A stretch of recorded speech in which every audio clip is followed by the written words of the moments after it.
This is the second part of my podcast with Thomas, Stefan, and Alex, which I did in Vienna almost a year ago. If you have not watched the first part of the podcast, you can find it here on the screen, although you don't need to have watched it in order to keep up with what we talk about in this episode. There are two separate episodes.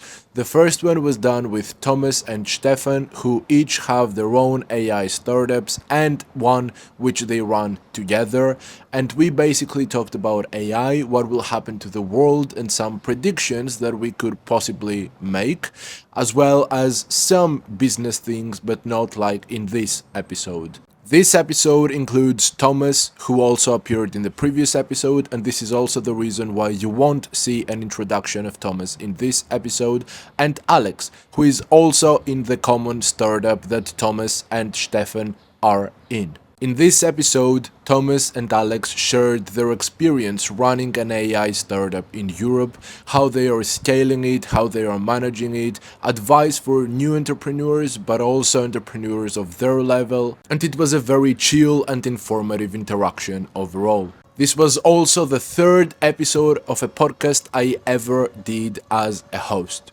The second half of the podcast is going to be mostly about business operations, how to run your own business, potential in scaling, and enjoy the rest of the podcast. So what exactly is your role and what exactly do you do? Within Textures, I'm an AI engineer, which means that I create code and write code and create architectures for companies to transition to a more AI-based approach. If they want to automate processes and so on, I build those processes, I engineer them, and make an overall plan of them, and then actually go ahead and implement them. Okay, so you are also in the common company that you have with Thomas and also Stefan that appeared before. Exactly. And you have specific roles in the company? Yes. How does an entrepreneur who has scaled his business to a certain level where he actually has cash flow and he has clients and he also has staff to manage, people who are doing their projects, and this also needs management. How do you do that? How do you manage everyone? Everyone is a big word because usually it's quite still small teams doing this, which I think is also more efficient. But you have to be, as an entrepreneur, you have to be very versatile, I think. So I am an engineer that codes, but I am also a person that does workshop presentations or goes on sales meetings and so on. So you have to be quite versatile, and to manage people, I think you just have to give them quite some trust and quite regular checkups. So just see if they're doing all right, if they have any problems, have good references. So maybe work with people that your colleagues and so on have advised you to work with because they do a good job. That's also a very good advice, I think. And yeah. As for context, at Textures is like this typical consulting model, right? We have like a set of partners, and the set of partners take on clients, and they have like their associates or people that are more junior that follow into the projects and work on these projects. And those teams, like naturally, project teams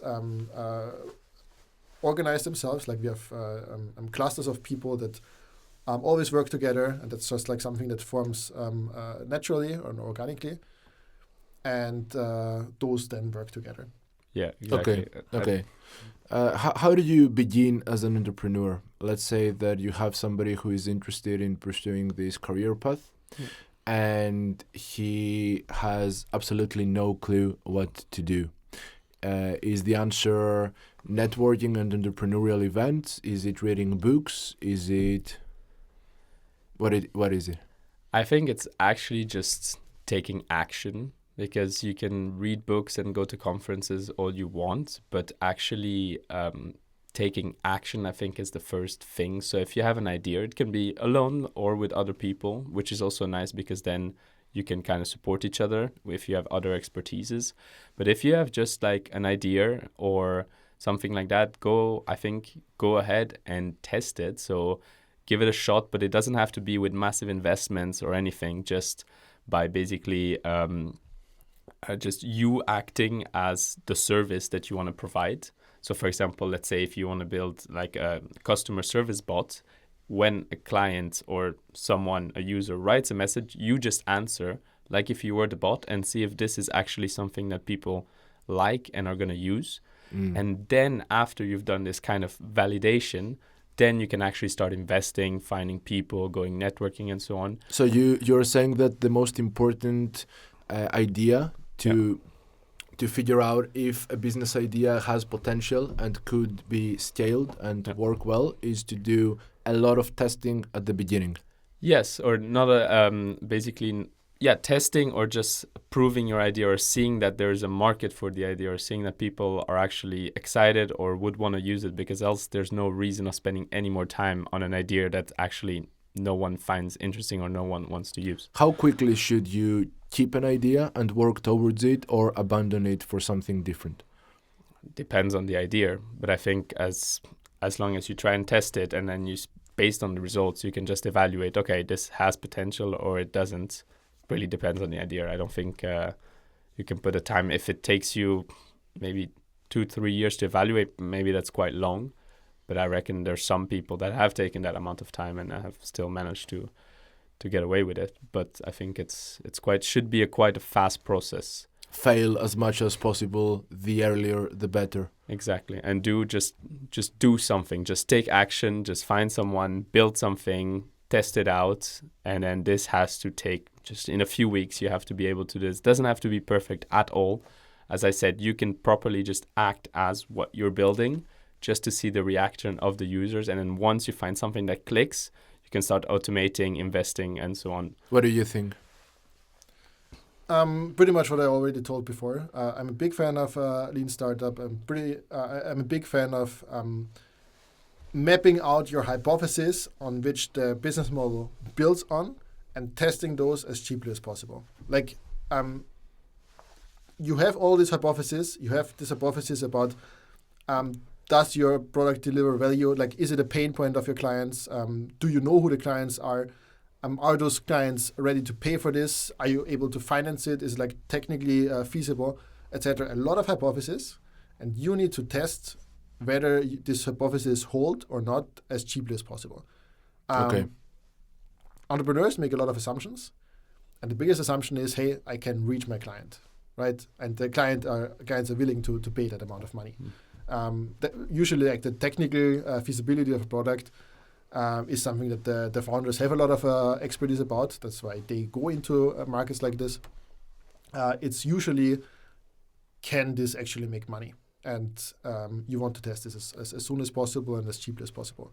Not after you build the product that you don't know if it's gonna make money, but ideal before that, or ideal in a very early version of this product.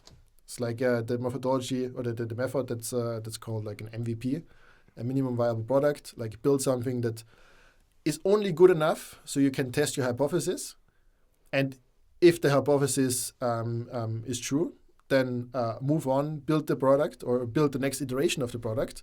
I'm also not a big fan of like, hey, now you know everything, and now you build for 6 months or a year straight without shipping new features or new versions of your product. I'm a big fan of like iterating. I'm a big fan of building, shipping to the client, getting feedback, learning from this feedback, building further, next iteration, get it to the client, learning from the client, etc. Like in a loop, right? A key idea. And that's even easier if you have like a software product, because this is something that you can iterate very quickly. I know that especially manufacturing heavy products, you need to design and then you need to redesign. And the redesigning or the restructuring of this manufacturing process is more and more difficult, right?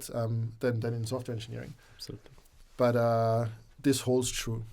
Okay. Like test as much as possible and in as many iterations as somehow economically feasible. Okay. A key idea of what I understood from what both of you said was taking action. How much do you think that not taking action limits people? There's actually a great part of a podcast from Chris Williamson, I remember, where he said that scheduling to do the thing is not doing the thing. Organizing the thing is not doing the thing. Thinking about the thing is not doing the thing. The only thing that it is doing the thing is actually doing the thing. How much do you think that this unconscious but yet kind of purposeful idea many entrepreneurs have destroys them? That they need to have everything clear on their mind before they proceed with action, but they end up never proceeding. I think 100%, like it 100% destroys it because as you start it, everything's going to change anyway. So you can't really plan it either way. So you just have to get going and then things will come in your path. You have to go around them. But it's just about doing the stuff because else you're never going to get there. So I really believe that. Yeah.